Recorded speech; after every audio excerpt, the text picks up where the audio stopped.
Recentemente, o pastor Genival Bento estava pregando na Assembleia de Deus na Bahia. Afinal de contas, o pastor Genival Bento prega a Bíblia ou não prega? É isso que nós iremos descobrir aqui com essa análise. Lembrando a vocês que nós estamos aqui apenas para analisar a mensagem em si. Nós iremos analisar o sermão, a pregação, e não o caráter do pregador. Senhor presidente, pastor Valdomiro, senhor vice-presidente, pastor Joezer, senhores convencionais, mesa diretora, igreja, a paz do Senhor. Quero louvar a Deus pelo privilégio de estar aqui, agradecendo ao pastor Valdomiro, junto com a sua muito digna esposa, irmã Lourdes, pastor Joezer, com a irmã Miriam, obviamente, David, que no nome destes externo a minha gratidão a toda a diretoria, todos os obreiros, os convencionais, a igreja, aos amigos. Quero agradecer ao Sua Excelência deputado estadual Samuel Júnior, com a Ariane, sua muito digna esposa. Gostaria de citar nomes, mas os irmãos vão de convir que esta saudação já abrange a todos. Querido. Pera. Como ferramenta de análise, nós iremos usar a Bíblia Sagrada, certo? Porque nós iremos acompanhar a leitura da Palavra de Deus. O livro Homilética, o Pregador e o Sermão. Você, como estudante da Palavra de Deus e está interessado em aprimorar a sua pregação, os seus textos, a sua mensagem, precisa ter uma ferramenta como essa na sua estante de livros. Além disso, nós iremos usar um bloco de anotações. É preciso ter um bloco de anotações. Olha, eu estou mostrando a caneta aqui. Senão você se perde, né, meu irmão? Como é que você vai analisar uma coisa se tu não faz anotação nenhuma? Eu quero, com muito carinho e respeito, eu aprendi desde novo e vou fazer 60 anos, mas ainda tenho um pouquinho de juízo. E como eu estou fora da minha igreja, da minha cidade, do meu estado, e aqui está o meu pastor. O pastor presidente José Carlos é o meu pastor, presidente do Nordeste, e eu tenho o juízo de falar na frente dele.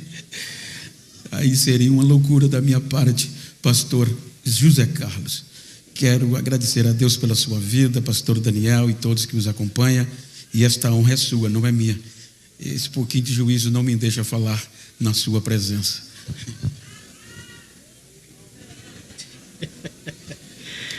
Eu gostei dessa atitude, velho. Gostei muito dessa atitude. Isso aqui mostra respeito, carinho, admiração, honra pelo seu pastor, pelo seu presidente, pela pessoa que está te pastoreando. Isso aqui é muito bonito. Eu gostei demais disso aqui. Realmente digno de aplauso. Queridos irmãos, o Senhor Jesus é perfeito e tem juízo. E eu também.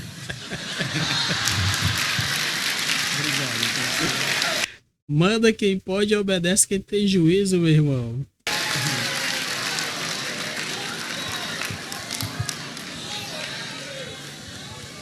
Queridos, como há uma proposta temática, eu quero tomar por base o Evangelho de João, capítulo 21, versículos 21 e 22, que está escrito: vendo Pedro a este, disse a Jesus: Senhor, e deste que será?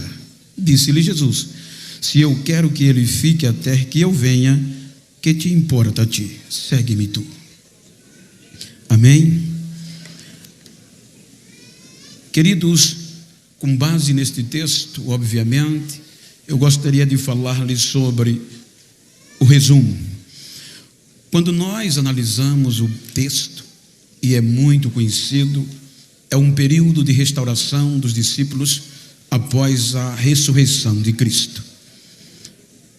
Então, com base neste contexto, eu gostaria de falar-lhes uma proposta temática, a responsabilidade, o privilégio da nossa geração. Estamos diante de dois personagens que marcaram a história e, sobretudo, do arrebatamento com motivações para as suas gerações. Me permita contextualizar a Bíblia com a história. Para você, no final, o meu objetivo é que saiamos daqui cônscio do dever que nós temos, do privilégio ortogado a nós. Se nós analisarmos o livro do Gênesis, por isso que eu disse resumo, se nós analisarmos o livro do Gênesis, obviamente que se nós observarmos o capítulo 1, é o princípio. O capítulo 1 do Gênesis conta a história do princípio, já o capítulo 2, a formação do ser humano. No capítulo 2, Deus forma o ser humano perfeito a ponto de se relacionar cotidianamente com o ser humano.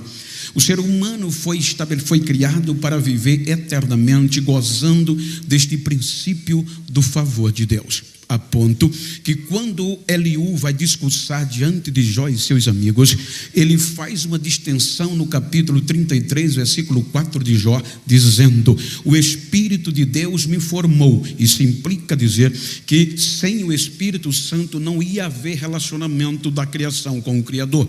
Então ele, na continuidade, diz: e o Todo-Poderoso me deu fôlego de vida. Quando nós analisamos a partir daqui, vem o capítulo 3 do Gênesis e vai mostrar a decepção, a queda e o afastamento deste ser humano de Deus, sendo assim destituído da presença de Deus. Então é quando Deus vem para o relacionamento cotidiano ser adorado, e o ser humano já tinha sido jogado fora da presença de Deus pela desobediência. Então o ser humano perde a sensibilidade do Espírito Santo e é destituído, afastado da presença de Deus, perde o direito de eternidade. Ou seja, o capítulo 4 do livro do Gênesis vai falar das consequências do erro e o desastre do afastamento do ser humano com Deus. O capítulo 5 do Gênesis vai falar sobre o contexto genealógico. O capítulo 6 vai trazer a decepção, a corrupção geral do gênero humano. Então Deus sanciona, Deus diz que vai desistir, vai dar fim a ele, mas algo chamado graça entra na história e Deus preserva 8 almas.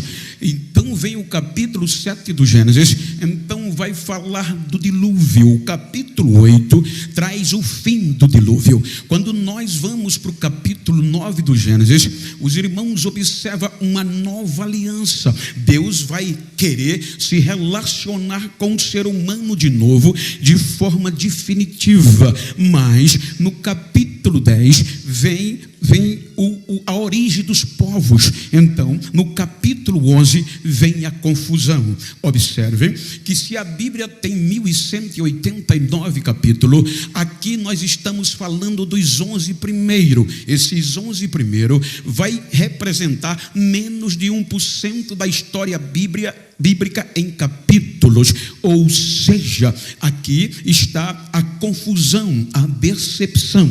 Então Deus sempre quis se relacionar de forma perpétua, eterna com o ser humano, mas as suas atitudes fez eles perder este relacionamento. Então dá menos de 1%, arredondando 1. Então quando vamos para o capítulo 12, observem que Deus vai trabalhar justamente em trazer este ser humano para ele. O capítulo 12 do Gênesis começa um processo espiritual, aonde o objetivo, Gênesis 12, versículo 3, é reconciliar, é abençoar todos os seres humanos, toda a família da terra, com um relacionamento com Deus. Por isso, essa cena aqui é maravilhosa. Mas note que toda a igreja está dando a atenção devida para aquilo que ele está pregando. Eu vejo pessoas com a Bíblia aberta. Aqui está todo mundo ligado, querendo entender aonde é que esse sermão vai parar, o que é que o pregador está querendo dizer. Meu irmão, isso aqui é muito lindo. Nota que o pregador tem autoridade naquilo que está falando, que a mensagem, de fato, é bíblica. Isso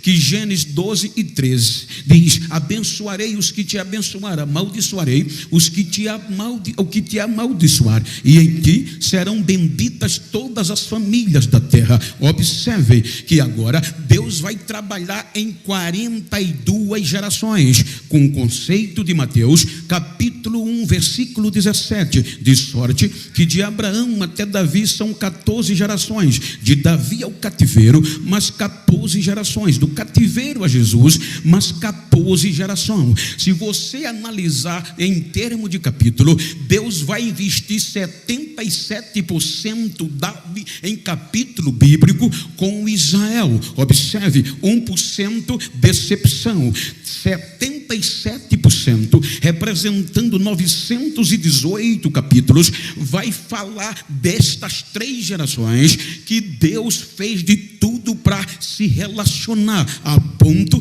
de querer de forma perpétua se relacionar com o homem, trazê-lo de volta. Então Deus começa no capítulo 12. Então, por meio de Abraão vem Isaac e Jacó. Então, veja que o escritor do livro do Êxodo, ele é tão convicto disso, que ele faz menção de dizer que Deus, das almas que desceram ao Egito, das entranhas de Jacó, Gênesis 46, 26, são 66 almas. Então, agora, Deus vai trabalhar por meio da geração de Jacó, para trazer todos os seres humanos de volta para a terra. Então Deus fez a promessa, uma terra, um lugar especial, onde ia ser o palco, onde ia ser a base do relacionamento.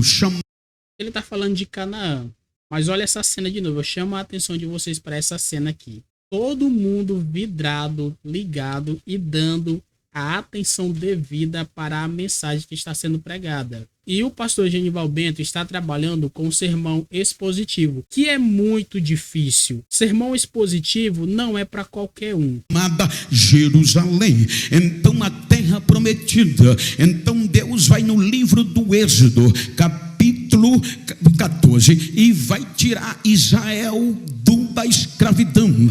Quando sai da escravidão, observem que não há relacionamento da geração do Êxodo pós-patriarca com Deus. Então, no capítulo 19, o povo já cruzou o Mar Vermelho. Esta geração de Abraão até Davi é a geração que saiu do Egito a partir do Êxodo, de 20 anos para cima. Então Deus, no capítulo 24 do Êxodo, vai querer se relacionar com o ser humano. Olha que amor. Então Deus chama Moisés e dialoga com ele, dizendo: Moisés, eu quero me relacionar com o meu povo, mas precisa de um pacto de fidelidade para eu habitar no meio dele, porque desde o Gênesis 3 não havia relacionamento entre a criatura e o Criador de forma coletiva. Então Moisés ouve e propõe o povo. Então o povo diz a Moisés que volte a Deus e diga que está disposto a cumprir todos os preceitos de Deus. Então, já que tem preceitos, já que tem aliança, aí Deus diz: Moisés, então, já que o dilúvio acabou com o Éden, o lugar, a igreja de Adão, então eu vou te dizer como formar um lugar minuciosamente para eu descer com a minha glória, ser adorado e o povo me conhecer. Então vem o capítulo 25 do Êxodo. Aí Deus vai dizer como vai fazer o tabernáculo. Capítulo 25 do Êxodo, versículo 10. A primeira peça, a arca, símbolo da presença de Deus no meio do povo. Então no capítulo 15 do Êxodo, Deus começa a dizer como fazer o tabernáculo. No capítulo 33, versículo 14, já é um sinônimo de desobediência, de quebra da presença. O tabernáculo nem estava pronto, o povo já estava errando, já estava se distanciando de Deus. Aí Moisés diz: Senhor, sem a tua presença não vai dar certo. Aí Deus diz no 33:14: a minha presença vai com você, descanse. No capítulo 34 do do Êxodo, vem as consequências. No capítulo 40 do Êxodo, 15 versículo depois, está terminado o tabernáculo. Versículo 33, faz o culto, o tabernáculo está pronto. Versículo 34, a glória de Deus desce no tabernáculo, desde a queda, desde o afastamento do homem, a glória pela primeira vez vai raiar na terra de forma coletiva. Aí a Bíblia diz que a glória enche o tabernáculo, que nem Moisés conseguia entrar, porque a glória de Deus estava no meio dos seres humanos de novo. Então Deus está entre os seres humanos, agora vai ter relacionamento, só Israel. Aí saímos, tem uma aliança de sangue, vamos para o livro de Levítico. Aí Deus agora quer intimidade, Ele agora quer cara a cara. Aí se volta para a tribuna, digamos assim, permissão-me virar, volta-se para a casa de Arão, para os obreiros que aceitavam a oferta, e disse, capítulo 2, versículo 13 de Levítico: de todas as ofertas que o povo trouxer, vocês nunca deixem faltar o sal da aliança do vosso Deus. Ora, porque o sal com esta geração do altar? Porque fala de intimidade, porque na antiguidade, por exemplo, eu estou aqui, mas moro em Maceió, deputado Samuel Júnior mora aqui. Então, se eu queria na época ter uma intimidade longa, duradoura, inquebrável com ele, eu ia comer do sal dele, e depois ele ia comer do meu sal. Pelo sal é perene, o sal é duradouro. Então, celebrando com sal, estava dizendo a seguinte expressão: que agora havia entre mim e ele uma aliança duradoura. Se posterior pastor Manassés dissesse: a aliança de vocês não é essas coisas, não precisava dizer nada, eu só dizia: há sal entre nós, resolvia tudo, é inquebrável, é inquebrável. Aí Deus diz: não pode faltar o sal, para que o mundo veja que eu tenho intimidade com vocês, para que o meu povo veja que eu estou no meio de vocês. Quando nós olhamos esta geração, que vamos para Número, capítulo 14, saindo de Levítico, a decepção, os gigantes da terra prometida afasta esta geração de Deus. Aí Deus diz: Moisés, esta geração que saiu do Egito de 20 anos para cima, não vai entrar na casa, na terra prometida, na cidade prometida, ou seja, exceto Josué e Calebe. Eu acredito que o pastor Genival Bento irá fazer uma ponte cristocêntrica entre esse resumo que ele está fazendo para chegar nesse texto que ele leu no começo da mensagem. Aí quando nós vamos para Número 18, 19, está escrito lá que Deus diz: mas eu vou usar a geração de 20 anos para baixo que saiu do Egito. Aí quando nós vamos para Número 18, 19, Deus vai agora fazer uma aliança duradoura, não mais com a casa só de Arão, mas ele diz: todas as ofertas agora vai ser para vós, para os vossos filhos, para os filhos dos vossos filhos, e vai ser aliança de sal, o concerto de Deus. Então esta geração do capítulo de Número vai entrar em Deuteronômio.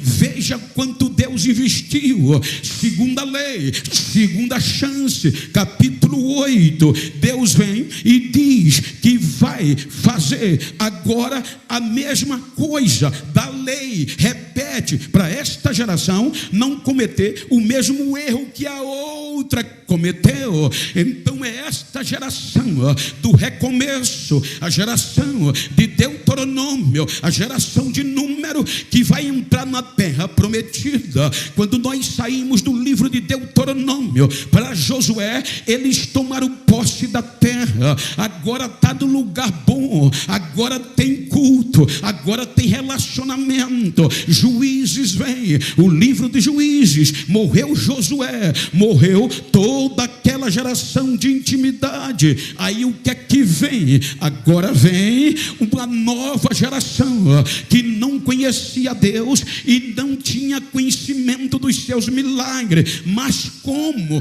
Isso é incoerente, isso não tem sentido. Por quê? Josué capítulo 4, versículos 6 e 7 tem um memorial. Disse Deus: essas pedras que vocês cruzaram o Jordão, coloque no lugar onde montar o arraial, e quando os vossos filhos perguntarem que significam essas pedras, vocês dirão: essas pedras é que Deus abriu o Jordão para a gente passar a pé enxuto. Deus fez as coisas acontecerem. Mas esta geração na terra prometida, facilidade, chegou na terra, a base onde Deus determinou para se relacionar com Israel para sempre e alcançar toda a terra, é contaminada por esta geração, porque não levaram em conta a história, perderam a identidade. Por quê? Porque, irmãos, este é um dos perigos da nossa geração do século 21. Achamos que a nossa história foi construída em mídia, a nossa história foi construída em glamour. Não, a história do arrebatamento, a história do resumo, ela é construída na oração, no joelho e no poder do Espírito de Deus. O pastor Genival Bento aqui já está fazendo uma exposição com base no resumo que ele acabou de fazer. E é isso que caracteriza um sermão expositivo. Mostra que ele fez uma investigação minuciosa com base no contexto que ele está trazendo. Ele leu o texto em João capítulo 21, versículo 21 e 22, que mostra um diálogo entre Jesus e Pedro. E eles estão conversando sobre João. E esse texto fala da responsabilidade de um obreiro diante de Deus, ou de um cristão diante de Deus, mas também falando da sua volta, que é exatamente no ponto sobre arrebatamento que o pastor Genival Bento está falando aqui. O medo hoje, eu digo isso, é que a nossa geração, entre aspas, está se deixando levar, porque ser cheio de Deus agora está virando meme, rodou num pé só, vai ser meme, e a nova geração, entre aspas, já não quer mais falar línguas estranhas, já não quer mais andar na simplicidade do evangelho. Agora não, mas tem uma coisa: esta geração esqueceu, esta geração não levou conta, e sabe onde ela vai parar? 1 Samuel capítulo 4, versículo 22. Sabe qual era o hino? Icabode, lá se foi, lá levaram a glória desde Deus, a glória foi tomada.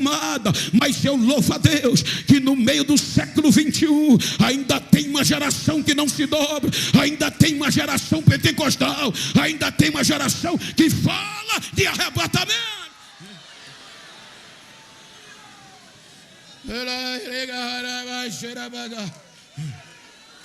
Dá uma olhadinha para esse crente que está do teu lado e diga: não esquece da história.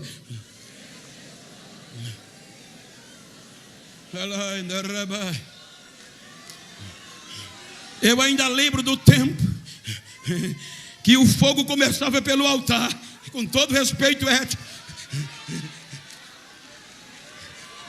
Mas hoje eu sou diácono, eu sou obreiro raso, eu rodo, eu levanto a mão, eu pulo.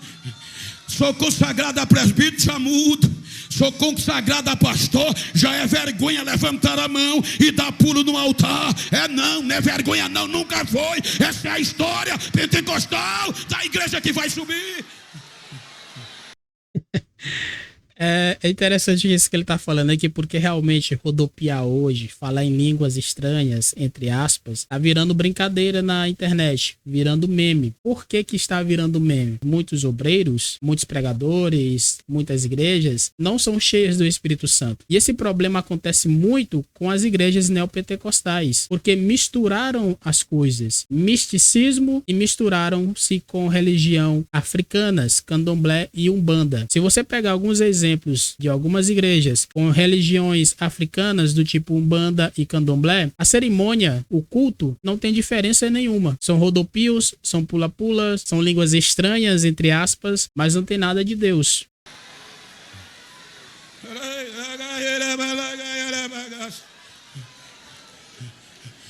Muitos doutores às vezes me dão um toque: Bento, precisa estar molhando o paletó, mas não, Bento. Tu já galgou o que qualquer pregador quer galgar. Tu prega nas maiores convenções do Brasil. Prova está aqui, porque se fosse o padrão de beleza eu não estava aqui não. Então, não é verdade? Então, pelo padrão ético eu não estava aqui não.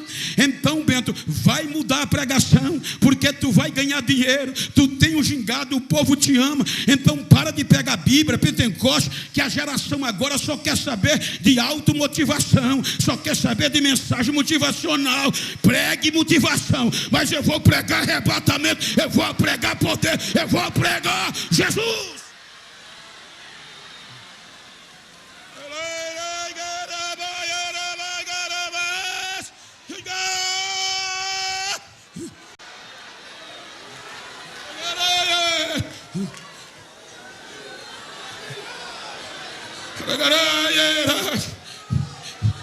E acabou. Tinha roça, tinha boi, tinha ovelha, amizade com os cananeus, mas a glória foi embora. O pessoal gosta muito desse negócio que ele faz, né? Diga para quem está ao seu lado: continue gostando de mim se quiser, mas eu vou continuar sendo barulhento, eu vou continuar sendo pentecostal.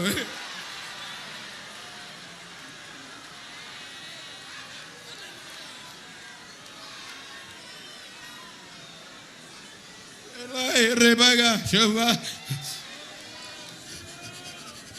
20 anos sem relacionamento, a arca esquecida. Saul entra, só se preocupa com o nome. Aí diz Mateus, de Abraão até Davi, Deus investiu em 14 gerações e perderam a glória, perderam a arca.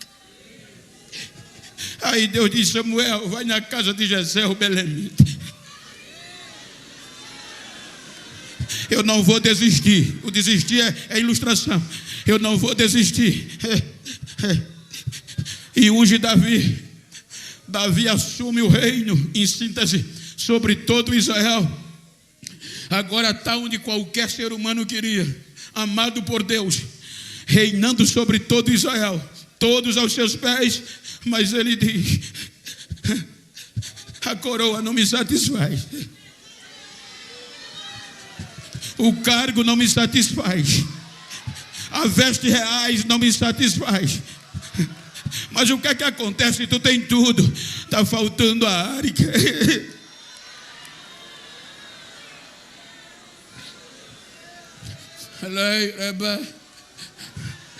Prepara, abre mão de muitas coisas para trazer de volta. Agora Jerusalém vai receber a presença de Deus. Agora imagina, Deus gostou tanto dele que faz a terceira aliança. Segundo as Crônicas, capítulo 13, versículo 5, diz lá, Roboão escrevendo a Jeroboão: não sabeis vós que o nosso Deus, Deus para sempre, a Davi e aos seus filhos, a descendência dele, a soberania, de Israel e celebrou com uma aliança de sal. Então Deus tem intimidade do sal com Davi, é inquebrável. Aí agora Davi diz: não, eu vou buscar a arca. Quando a arca vai entrar em Jerusalém, eu levo um tapa na cara todo dia, quando eu acho que eu sou alguma coisa. Ou seja, o rei Davi, ele perde o equilíbrio, ele quebra decoro monárquico, ele quebra protocolo. E quando a arca vai entrando e o louvor vai cantando, a base de Jerusalém, ele rasga a veste, ele pula, ele cai, ele chora, ele canta, ele dança. Quem estava frio dizia: o rei está vadio, o rei está doido. Não, pode ser pastor, presidente, pode ser vice, pode ser da diretoria, mas quando a presença de Deus pega, protocolo vai ter que ser quebrado, vai ter que ser quebrado, porque o que prevalece é a glória do nosso Deus.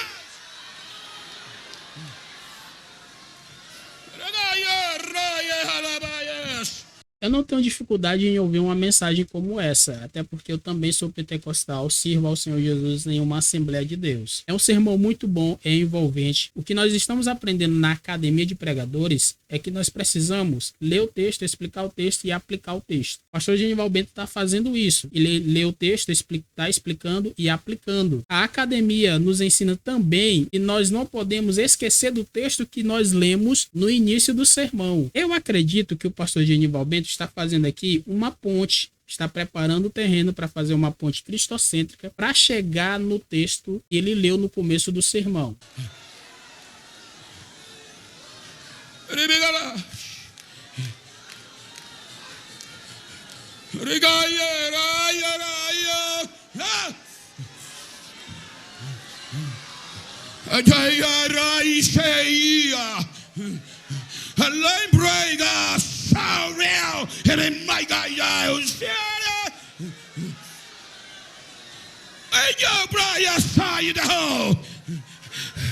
A minha glória está invadindo esta casa.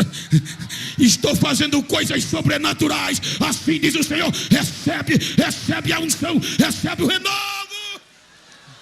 Lembra que eu falei que ele tem o dom de interpretação? Então é exatamente isso. Ele está interpretando a língua estranha para edificar também a igreja, não edificar só ele. É isso que Paulo nos ensina.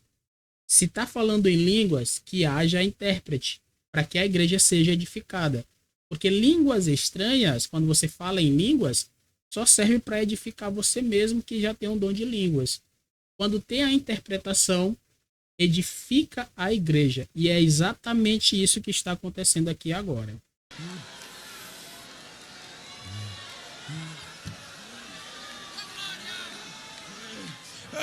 Ei, debaixo da vossa permissão, chame-me de menino. Já vou fazer 60 anos, pode chamar, mas deixa eu adorar.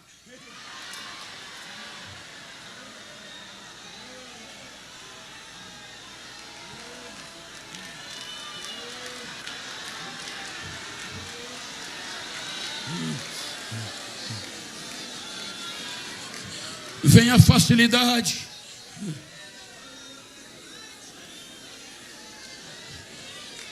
O dinheiro começa a entrar, o ouro entra, a prata entra. Aí Salomão inaugura o templo, saltava os olhos. Segundo as Crônicas 7:16, olha o que Deus faz, gente. Deus diz: Salomão, eu escolhi esta casa, e nela os meus ouvidos e os meus olhos vão perpetualmente estar aí. Aí Deus começou a fazer coisas grandes. Salomão engodou o coração.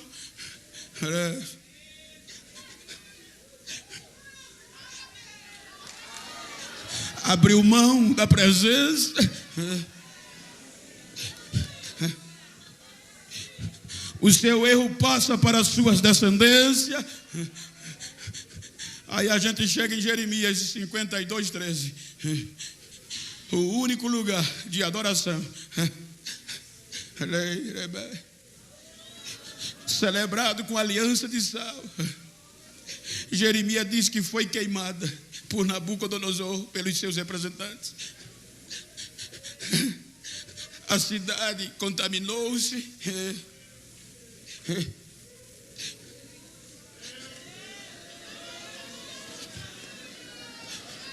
A arca sumiu e são levados escravos. Aí Mateus diz, de Davi até o cativeiro, mais 14 gerações. E perderam a graça, a glória. 70 anos como escravos envergonhados. Os chacais, os matos, a vergonha habita a cidade santa.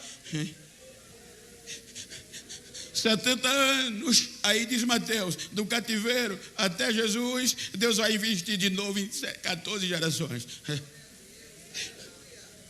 Traz eles de volta. Lembra da aliança por meio de Ageu 2:5? Eu fiz uma aliança quando tirei vocês da casa do Egito, e por conta desta aliança o meu espírito está no meio de vós. Não tenham medo, eu acredito ainda. Recomecem, que a glória da segunda casa vai ser maior que a primeira.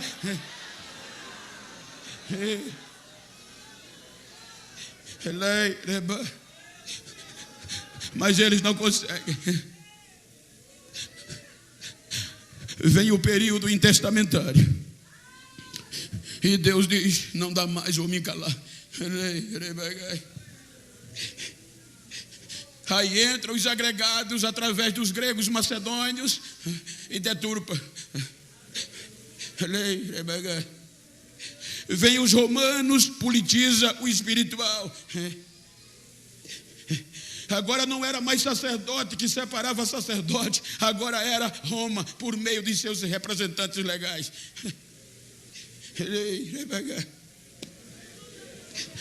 Jerusalém contaminou-se. A cidade santa contaminou-se. 1% de 1 a 11. 77% de 11 a Malaquias. Só resta 2% para fechar o resumo. 22%. A vingança do que está sentado no trono e a ira do Cordeiro está prestes a ser derramada na terra. 78% do tempo se passa. Aí pela sua graça, pelo seu amor, a Bíblia diz que o pecado abundou, mas aonde o pecado abundou,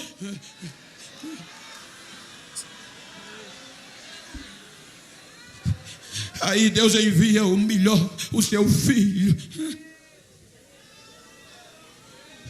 para trazer esperança de relacionamento com Israel e de vida eterna.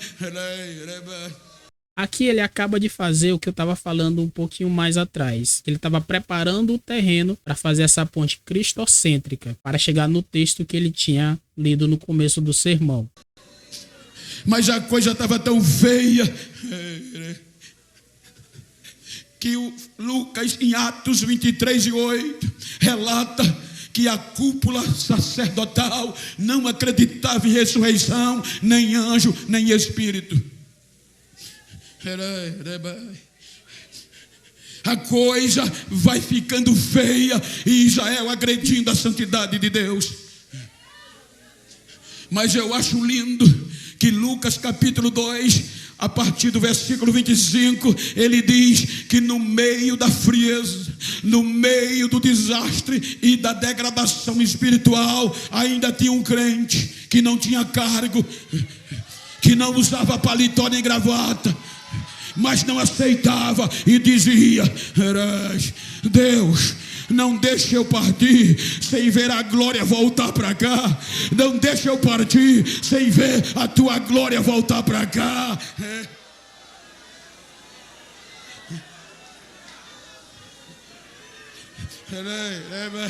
Lucas 1:30, o anjo Gabriel vai a Nazaré e diz: Maria, no teu ventre você vai conceber e vai ter um filho, e ele será grande, será chamado Filho do Altíssimo, e o reino dele não vai ter fim. Aí Jesus vem e nasce. O texto de Lucas capítulo 2, versículo 25, que ele cita aí, ó. Havia em Jerusalém um homem cujo nome era Simeão. Esse homem justo e temente a Deus esperava a consolação de Israel, e o Espírito Santo estava sobre ele. Isso é muito lindo, cara. Então a investigação que ele fez para pregar esse sermão aqui mostra que ele está familiarizado com o texto bíblico. Ele sabe o que está falando. Diferente de alguns pregadores que infelizmente não sabem aplicar o texto da maneira que está sendo aplicada aqui nessa mensagem. Aí Lucas no capítulo 2 continua dizendo que quando termina a purificação de Maria, vai levar o menino para o templo para cumprir o ritual da lei. Agora Maria vai com Jesus nos braços entrar no templo em Jerusalém. O ouro de Herodes, a riqueza do templo agora vai desaparecer. Aí Maria sai de casa com José e com Jesus nos braços. Aí o Espírito vai na casa de Simeão e diz: vai para o culto hoje, que hoje vai ter novidade. Vai para o culto hoje, que tu vai ver coisa grande. Agora Jesus vai entrar, e olha o que Deus faz para Israel. Não é mais arca de madeira, não é mais simbologia. Agora vai entrar no templo de Herodes a verdadeira glória, a original, Deus puro em Cristo Jesus. Quando ele entra, os sacerdotes não perceberam, ninguém percebeu, mas o velhinho, o crente estava lá, correu e começou a gritar: Deus, agora eu posso morrer, me leva em paz, os meus olhos já viram a tua salvação, a glória de Israel. E uma luz para os gentios. Rejeitaram. 12 anos, a arca volta de novo. A glória da segunda casa vai ser maior. Rejeitaram. Terceira vez, 30 anos, rejeitaram. Só faltava 22%. 77% da história bíblica já se passou. Israel rejeitou. Aí Pedro já na frente diz: vocês são a geração eleita. Eles não aceitavam a mensagem do arrebatamento. O problema é a ressurreição. Todo o problema da mensagem do Antigo Testamento, do Novo Testamento, é a ressurreição de Cristo para os judeus e para os gregos. Era impossível na ótica humana. Os romanos achavam escândalo, os gregos, loucura, porque fugia da razoabilidade humana. Os gregos acreditavam no palpável, nas filosofias da arte de vida. Aí a mensagem de Jesus é agora tem uma nova Jerusalém, não é a terrestre, tem uma nova Jerusalém para a igreja e para todos que o aceitar. Aí ele vai formar a igreja e forma a igreja e vai pregar o resumo: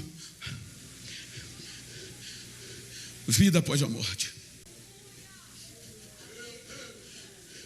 Ele dizia: ele é doido. Agora Lucas registra João capítulo 16, versículo 7.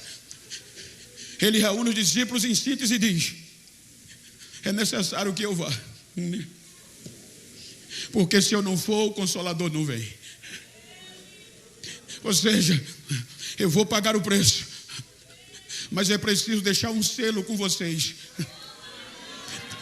que vocês têm dono e são propriedade do céu. Tenho que mandar um penhor Era como se eu fizesse uma negociação aqui importante e for para Maceió. Então, com quem eu faço, tenho que deixar um pagamento à altura, como se fosse eu, para garantir que eu vou cumprir o que eu acertei. Aí agora ele vai para a cruz. Quando ele vai para a cruz, terceiro dia, ressuscita. Mas nem todos viram. Quando ele ressuscita, estimula. Nem os discípulos até aqui acreditavam, mas os discípulos agora sabem que arrebatamento é coisa séria.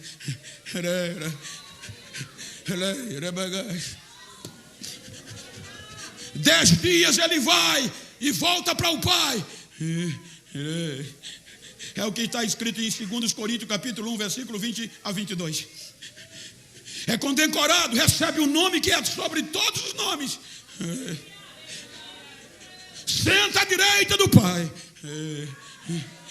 E diz: Pai, eu prometi a tua igreja, a minha noiva, que ia mandar um lacre, ia mandar um selo, um penhor. E não é como nenhuma outra geração. Agora é para ficar com ela até o dia da redenção, até o dia que a trombeta tocar.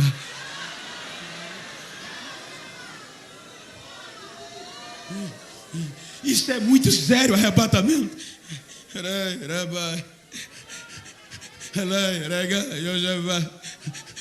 Aí o papai diz: é agora. E o que é que estava acontecendo em Jerusalém? Pentecoste. Aí Lucas diz que de repente vem do céu o barulho de um vento impetuoso e veemente e enche toda a casa. E foram vistas línguas repartidas como que de fogo, e cada um falava conforme o Espírito Santo concedia que falava, e todos foram cheios do Espírito Santo de Deus.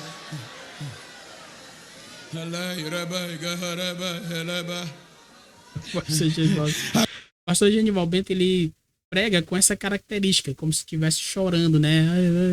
Tipo assim, é algo que chama a atenção do público. Agora olha que coisa linda. Qual é a mensagem principal agora? A nova Jerusalém. Ele vai, mas vai voltar.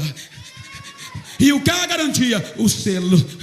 E foi no coração. Israel foi em tábua de pedra, mas a igreja no coração. Quem tem esse lacre, quem tem esse selo, quem tem esse penhor. E qual é a função do penhor? Da garantia. Quando alguém quer desanimar, aí o penhor vem, você olha, diz: ainda está de pé, o penhor ainda está aqui. Aí agora, trancados, falar em arrebatamento é morte. Aí quando ele restaura, é o texto que a gente leu. Pedro disse: aí, o que é que vai ser desse aí?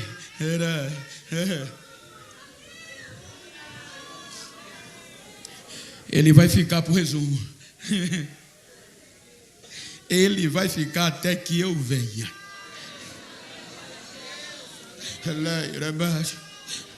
Aí agora, pergunte qualquer um dos pastores na nossa ética, e está correto, eu também estou no meio. O Pentecoste vem. E qual era a mensagem principal? Arrebatamento. Todos cheios. O crente que tinha se desviado há 10 dias atrás, obreiro de mão cheia, Jesus não rasgou a credencial. Jesus não passou a culpa na cara dele. Puxou na orelha e disse: você vai continuar, agora é que você vai ser pregador, eu vou te restaurar. O que o pastor Genival Bento está fazendo aqui agora é uma aplicação para a igreja. Quando diziam que estavam doidos, aí o irmão Pedro diz: quem vai pregar sou eu hoje. E qual é a primeira mensagem? ressurreição, arrebatamento. Ele está vivo e vai voltar. Nem termina a mensagem, já tinha quase 3.000 pessoas dizendo: eu quero morar no céu, eu quero ir também, eu quero ir também.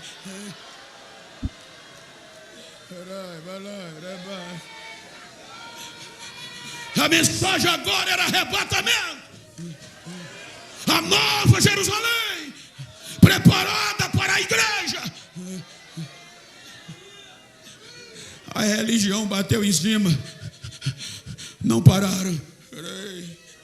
Cada dia crescia o número.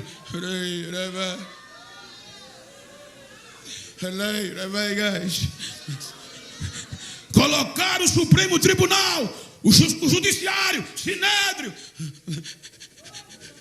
Quando Pedro e João, cheios do Espírito Santo, falaram da ressurreição de Cristo, os magistrados abriram, caiu o queixo e diziam maravilhados: são discípulos de Jesus. Não tem outra explicação para falar bonito assim, sabendo que era analfabeto e falar desse jeito.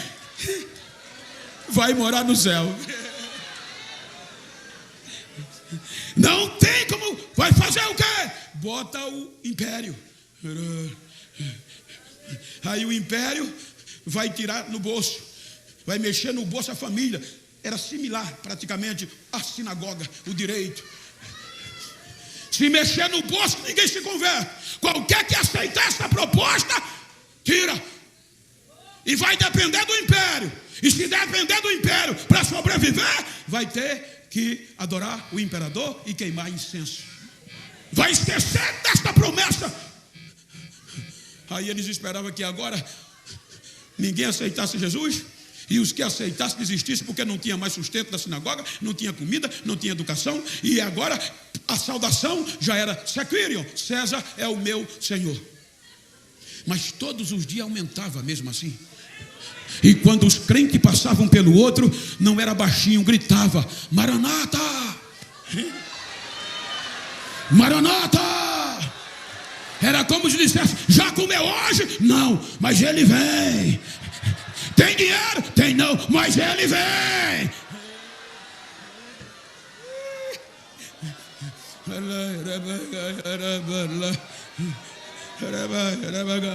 Não está diminuindo não. Joga no Coliseu.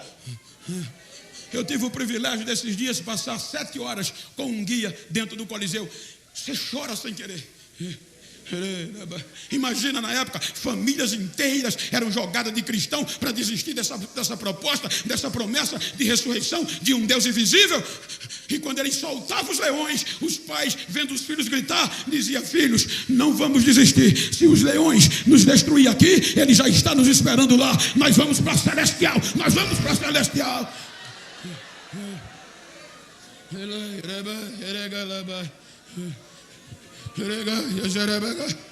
64 anos depois de Cristo, prende Pedro para parar essa esperança. Aí Pedro escreve à igreja dizendo: não, a tribulação, a perseguição vem, mas as provações e o sofrimento é mais precioso para o ouro, para o crente, porque é por eles que Deus prova a vossa fé. Não se preocupe em dizer a explicação da fé de vocês a ninguém. Continue santo como santo ele é, porque vocês não foram resgatados com coisas corruptíveis como prata e ouro, mas foi o precioso sangue de Jesus. A promessa é verdadeira.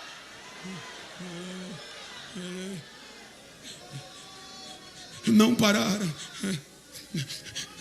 67 anos depois de Cristo, tem um ex-fariseu pregando e escrevendo: irmãos, eu não quero que vocês sejam ignorantes acerca dos que já dormem. Nós não vamos primeiro do que eles, mas eles ressuscitarão primeiro. Depois nós que estivermos vivos seremos transformados em um abrir e fechar de olhos. Subiremos, nos encontraremos nas nuvens, de lá e de lá e de lá e de lá estaremos para sempre com o Senhor. Consolai-vos uns aos outros com esta palavra. Eu estava ouvindo, alguém disse: pastor, eu recebo muita ligação, me traz uma palavra de consolo. Aí você tem que pensar: olha, descansa, que Deus vai te dar dar um carro novo, Deus vai te dar a chave da casa, a porta do emprego. Não, para essa igreja aqui que começou, está doendo, filho, tá? A consolação, ele vem. Está liso, tá? A consolação, ele vem. Consolai-vos uns aos outros com esta palavra. Sacode quem está ao teu lado, diga, ele vem.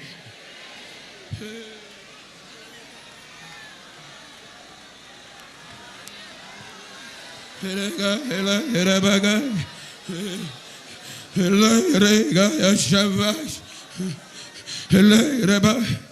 67 anos depois de Cristo, está lá ele escrevendo para a nova geração: preso, ou abre mão, ou apostata, ou vai ser decapitado. Nova geração, Timóteo,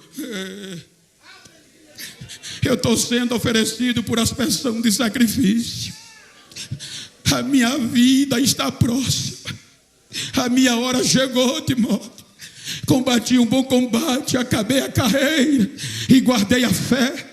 O que me aguarda agora é a coroa da justiça, a qual o justo juiz vai me dar naquele dia, não só a mim, mas a todos que amarem a sua vinda.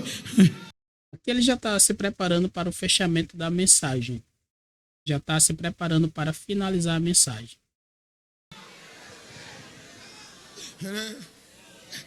Decapitaram Paulo, mas não tiraram a esperança da igreja. O selo está nela. 90 anos se passam. Todos os escritos do Evangelho é de 50 a 90 a 70. Paulo não teve direito de ler o Apocalipse, nem o outro, porque se passaram 90 anos depois de Cristo. Todos morreram. E tinha um velhinho ainda vivo, escrevendo: filhinhos, é já a última hora.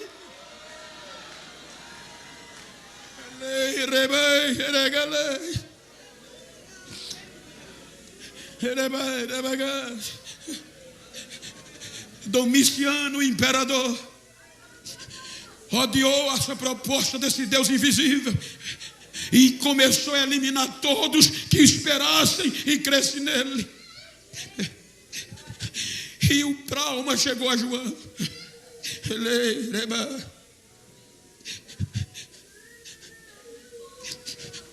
Vamos matá-lo, vamos humilhar, torturar, para ele desistir. Importa que ele fique até que eu venha. Diga para quem está ao seu lado: o sangue vai dar no meio da perna, mas eu vou permanecer até que ele venha.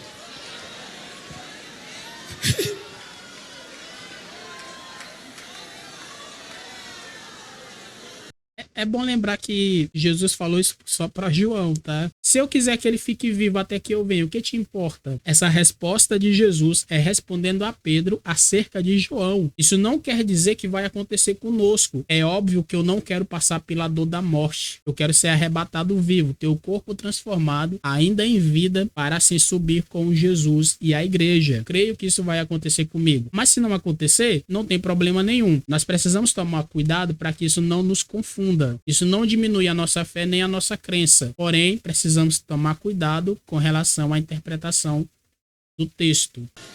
Prenderam João, torturaram, não desiste. Vamos queimá-lo vivo. Publicamente prepara o tacho.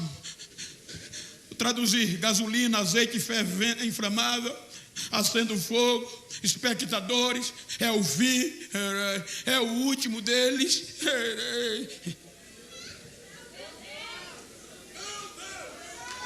Em 22%, Deus usou mais do que os 77% que passou.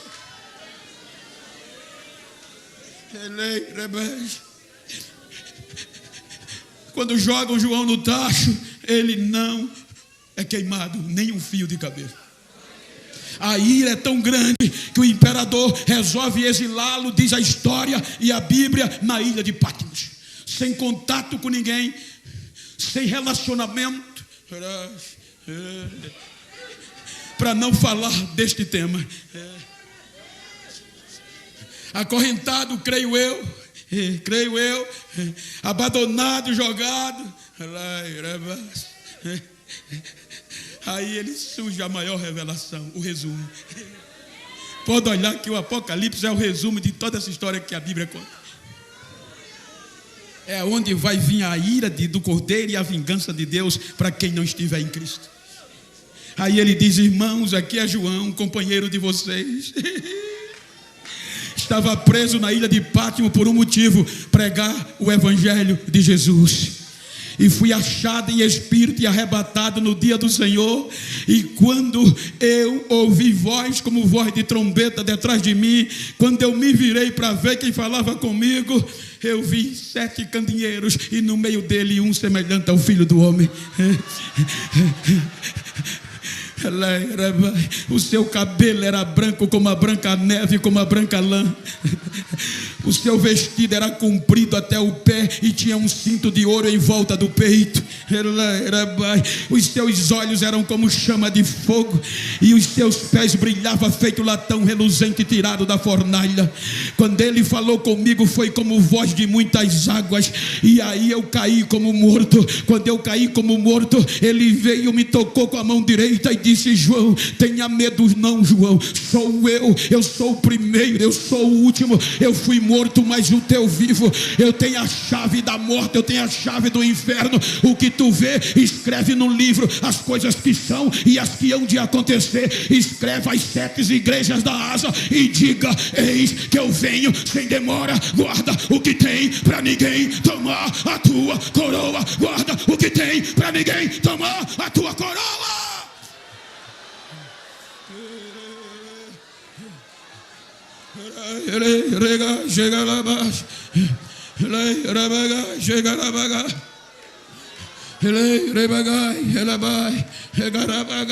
Não pararam mais. O Apocalipse estará aí. Diga para quem está ao seu lado, diga para ele: feliz. Diga: feliz e santo é aquele que fazer parte da primeira ressurreição, porque para esses a segunda morte não tem poder. A vingança de Deus e a ira do Cordeiro já foi propagada pela propiciação que é Cristo. Então, gente, vamos acreditar mais em arrebatamento. A coisa aqui está boa, mas na Nova Jerusalém vai ser maior, vai ser melhor. Nós estamos a cerca de 150 milhões de quilômetros do Sol, mas a velocidade da luz é só 8 minutos, ou seja, nós estamos a 8 minutos do Sol, e a Bíblia diz que as estrelas cairão do céu. Está no futuro, não está no passado, mesmo que a teologia pense talvez diferente. Então é hora de falar do arrebatamento, ou é hora de pregar arrebatamento, é hora de viver arrebatamento. Teve uma conversão, pastor, que eu vim pregar aqui. 16 no aeroporto, encontrei uma missionária. E quando eu desci, fomos conversando, e eu disse a ela: eu estou feliz, vou pregar na convenção da Bahia, de Salvador. Aí começamos a entrar no arrebatamento. Eu disse: eu estou ansioso. Para quê? Para quando chegar lá, primeira casa que eu vou é de Abraão, de Isaac, para saber como foi que eles conseguiram vencer. Ela disse: o senhor está errado. Pai, era com essa ansiedade. Mas como? Eles que estão ansiosos. Pode descansar que eles vão bater logo na sua porta. Nem precisa ir, eles vêm. Mas por quê? Porque eles vão querer saber como foi ser cheio do Espírito Santo que eles ouviram de longe e não foram.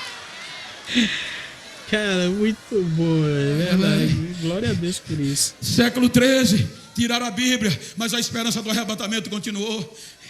Século 16, a indulgência plenária e parcial, mas não tiraram a chama do arrebatamento. Século 18, o liberalismo teológico, mas não acabaram com a esperança da igreja.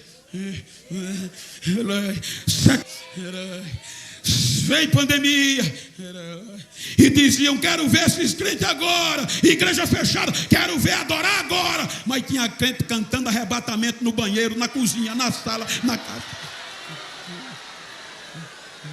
Agora chegou o século 21. Diga, chegou o século 21. Ela toca já.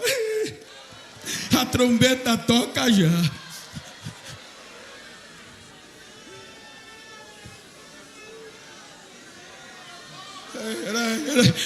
Só rapidinho aqui. Não, vou deixar. E quem tem essa esperança? Quem tem? Pergunta a mim, pastor.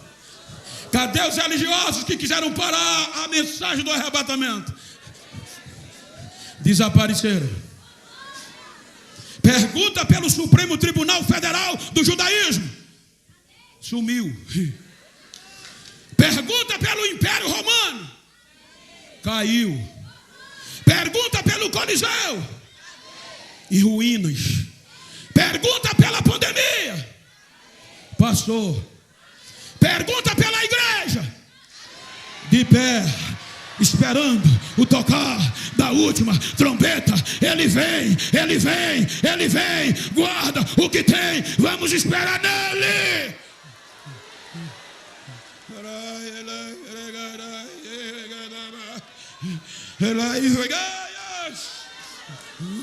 Chegando aqui ao final dessa mensagem, ao final dessa análise, esse vídeo ficou um pouco longo, é o vídeo mais longo que eu tenho aqui no meu canal. Mas olha, eu quero fazer aqui algumas ressalvas com relação ao sermão pregado pelo pastor Genival Bento. Primeiro, é um sermão expositivo. Como sermão expositivo requer uma minuciosa investigação sobre o assunto que você vai trazer ali para a igreja, e isso o pastor Genival Bento mostrou. Tem uma intimidade incrível com o texto sagrado, com a palavra de Deus. Para mim, que quer alcançar um nível de intimidade desse com o texto sagrado, para expor uma mensagem como essa, com conhecimento e autoridade no assunto, precisamos nos abdicar da preguiça, porque a preguiça, ela tira a oportunidade e mata a alma. E uma coisa que o pastor Genival Bento mostrou aqui é que ele não tem preguiça. Outra questão é, essa mensagem ela tem uma ideia central. A ideia central é o arrebatamento da igreja. E está no diálogo entre Jesus e Pedro, que é o texto que o pastor Genival Bento leu. Um detalhe interessante que eu pude perceber aqui nessa mensagem é que o pastor Genival Bento falou de experiências pessoais pouquíssimas vezes. Ele falou ali 2 ou 3 vezes sobre experiências pessoais que ele teve. O que é interessante porque a mensagem é expositiva, e mensagem expositiva você não vai contar experiências pessoais.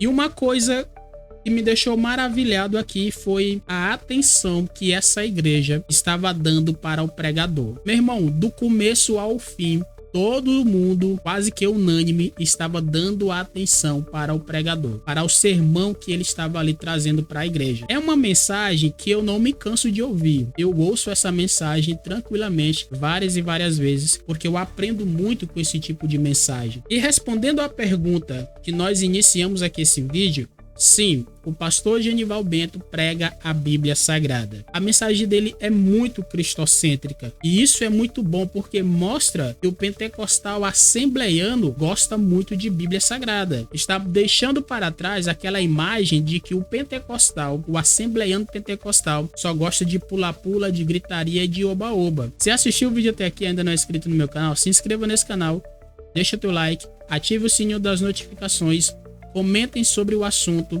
compartilhe o vídeo com outras pessoas. No mais, fique na paz de Cristo e até breve.